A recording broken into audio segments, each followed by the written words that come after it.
Hai teman-teman semua, bertemu lagi bersama saya Danda Kurniawan di Regional RG Channel.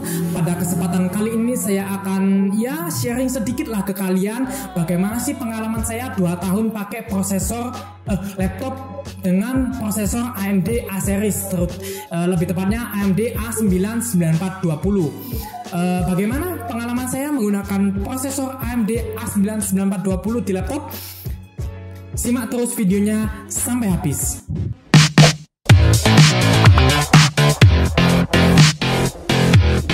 Oke, teman-teman semua lagi nyari laptop, mempertimbangkan AMD A series sebagai laptop yang ingin kalian beli. Sebaiknya ya kalian tonton video ini dulu sampai habis. Jadi di sini saya akan sharing pengalaman, jadi based on experience. Jadi saya nggak pakai script, nggak pakai apa-apa, nggak ditambahin apa, nggak dikurangi apa di sini. Jadi saya cerita apa adanya dan ya pokoknya intinya berdasarkan pengalaman yang saya lewati selama 2 tahun menggunakan laptop dengan prosesor AMD A series, terutama A9 9420. Oke, pertama soal performa. Untuk performanya, untuk gaming saya di gaming main ETS 2 saja. Itu kalau yang tanpa mod itu bisa dapat 30 sampai 40 fps itu di originalnya.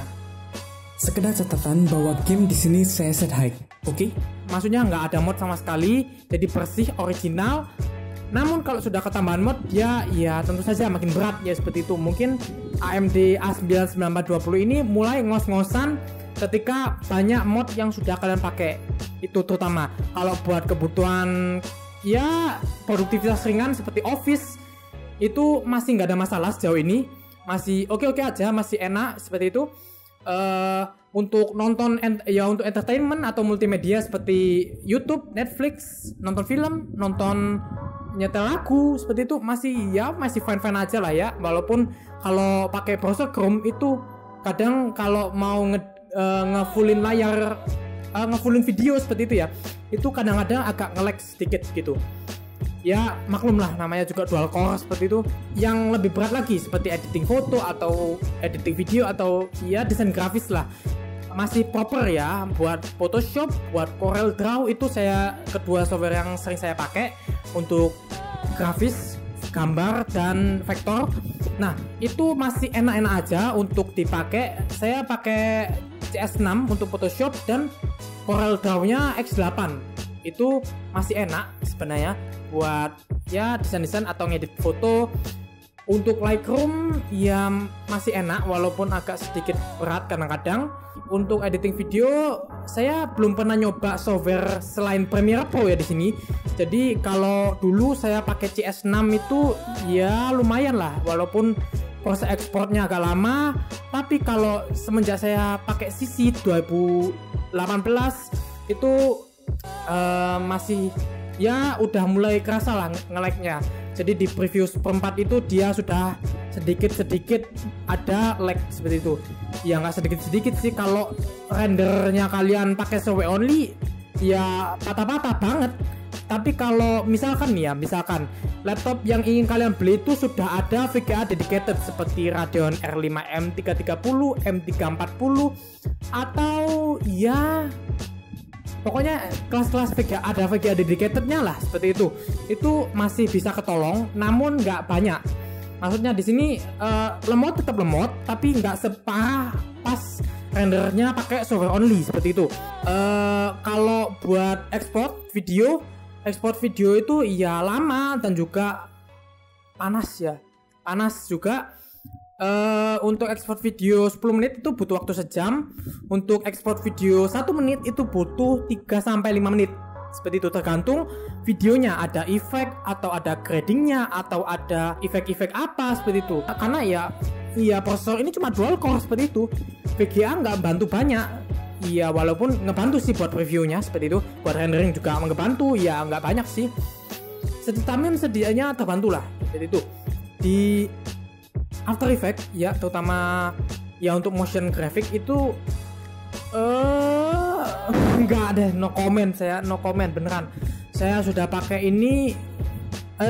After Effects buat ngedit ngedit lower third atau ngedit efek itu gimana ya, berat banget pakai banget beneran. Export lama, preview juga nggak smooth lah, walaupun saya sudah set ke quarter itu beratnya itu beneran saya nggak kuat saya beneran.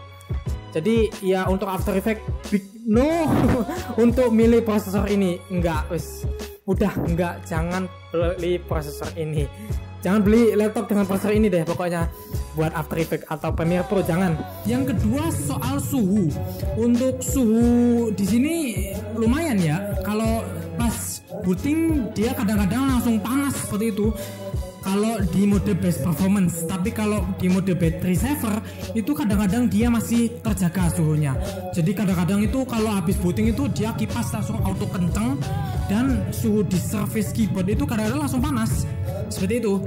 Namun kalau buat YouTube atau buat browsing atau buat Office itu kadang-kadang ya anget-anget lah seperti itu. Namanya karakteristik prosesor AMD A-series itu memang panas seperti itu.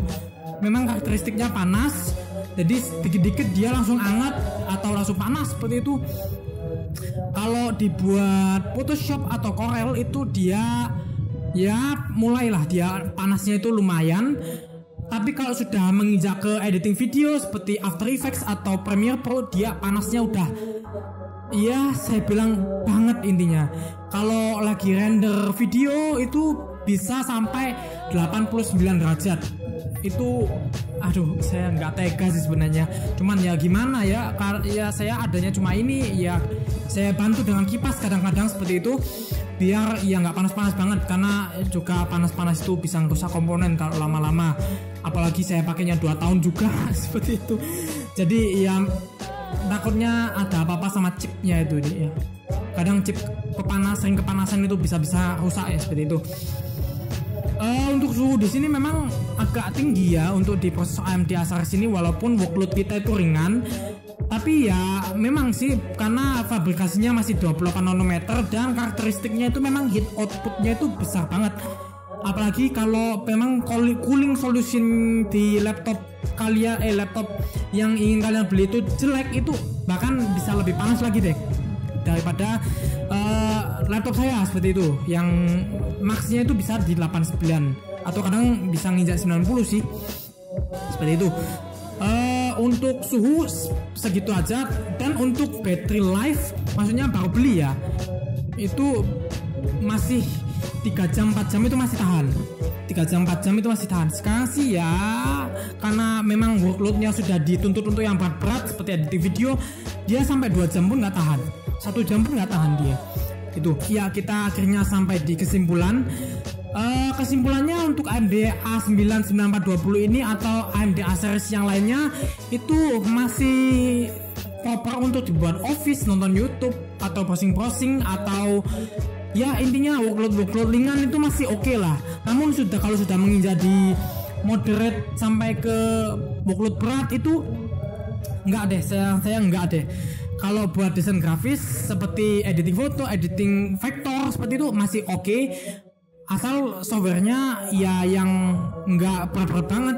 Jangan kayak pakai Photoshop CC atau apa gitu, Adobe Illustrator CC itu ya jangan ya, karena itu berat banget itu. Kalau pakai CS sih masih oke ya, untuk Adobe CS itu masih oke, Photoshop sama AI itu masih oke, Corel Draw X8 X7 masih oke. Namun kalau ya yang di atasnya itu enggak deh, jangan ambil prosesor ini. Kalau memang kalian butuh software yang di atas versi itu saran saya jangan ambil AMD A series, terutama A9 9420 ini. Kemudian untuk suhu itu ya memang panas dan juga kadang-kadang berimbas ke baterai ya seperti itu. Suhunya itu kadang panas kalau di best performance, namun kalau di battery saver dan workloadnya itu ringan itu masih terjaga kok, masih terjaga ya di 50 atau 60 lah paling tinggi kalau di battery saver itu. Bahkan kalau kalian tweak ke super saver itu bisa ngedrop parah, bahkan fan-nya itu sampai gak muter, itu bisa. tapi ya performanya kita korbankan performa ya di sini ya. Tapi kalau buat Windows mode-nya itu kita geser ke power saver, itu kipas masih nyala, panas ya nggak seberapa lah daripada best performance. Namun workload itu masih bisa jalan enak seperti itu, terutama kalau kalian sudah pakai SSD dan RAM-nya sudah 8GB itu masih enak kok. Untuk daya tahan baterai ya seperti itu, kalian harus bawa charger ke mana-mana karena daya tahan baterainya ini iya paling lama 4 jam lah. Saya dapat dulu itu paling lama 4 jam dan sering bertambahnya waktu sampai hampir 2 tahun ini itu ya nggak sampai 2 jam, 1 jam pun ya sudah habis dia baterainya karena workload saya yang makin berat dan juga ya umurnya memang sudah nggak muda lagi nih laptop gitu, sudah menginjak 2 tahun gitu. Oke, kesimpulan ya saya ambil segitu aja untuk teman-teman yang mungkin bisa menyimpulkan, dan juga buat teman-teman yang pakai prosesor yang sama seperti saya atau pakai series AMD A series atau Ryzen, kalian bisa share di kolom komentar bagaimana pengalamannya, bagaimana experience-nya saat menggunakan, dan sudah berapa lama kalian pakai prosesor itu atau laptop dengan prosesor itu, seperti itu. Dan ya sekian dulu untuk video kali ini, semoga bermanfaat untuk teman-teman semua. Follow sosial media kita semua yang linknya sudah ada di deskripsi di bawah. Jangan lupa juga untuk like, share, dan subscribe, dan juga jangan lupa untuk aktifkan loncengnya untuk menerima update video terbaru dari kita. Oke, terima kasih telah menonton. Sampai jumpa di video selanjutnya. Saya Dana Kurniawan pamit undur diri. Tetap semangat, stay safe, and dadah.